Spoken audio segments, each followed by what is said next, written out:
Dumipensa po mga kapuso ang U.S. contractor na Glen Defense Marine Asia Philippines laban sa alegasyon ng pagtatapon umano nito ng toxic waste sa Subic Bay.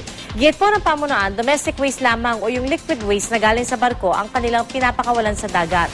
Narito po ang aking report.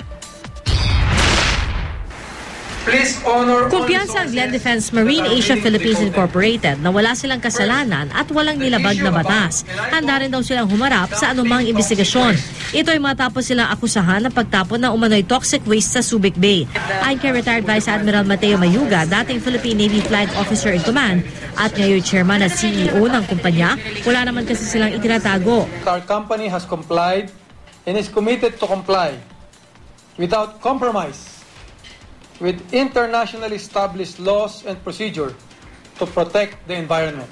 Noong nakaraang buwan, nakatanggap ng hazard call ang SBMA Ecology Center kaya't pinaimbestigahan ang kargang liquid waste ng MT Glen Guardian, isa sa mga barko ng Glen Defense. Ayon sa report mula sa SBMA, mas mataas daw sa pinapayagan ng batas ang toxicity level ng liquid waste sa barko at hindi raw treated o nagamot ang liquid waste. Pero ayon kay Mayuga, hindi nila responsibilidad ang paggamot sa liquid waste. Standard practice daw na ang barkong pinanggagalingan ng basura o waste ang siya rin magsasagawa ng treatment bago ibigay sa mga kumpanyang tulad ng Glen Defense na siya lang namang nangangasiwa sa pagpapakawala nito sa dagat. These domestic waste are already pre-treated by the Navy by the Navy ships before they are handed over to us.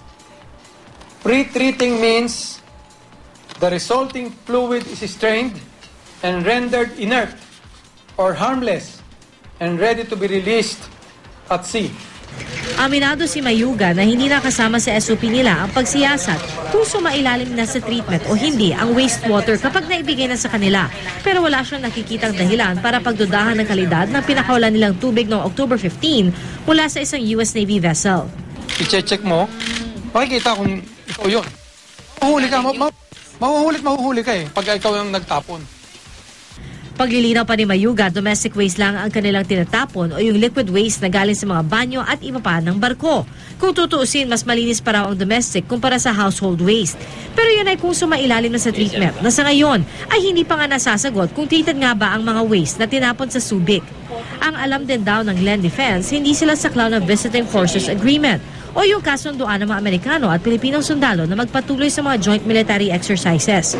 Naniniwala si Mayuga na posibleng ang mga kakumpetensya nila sa industriya ang nagpapakalat ng balitang nagtatapon sila ng hazardous waste. Mahigit 30 taon na nilbihan sa Philippine Navy at naging Navy Chief pa si retired Vice Admiral Mayuga.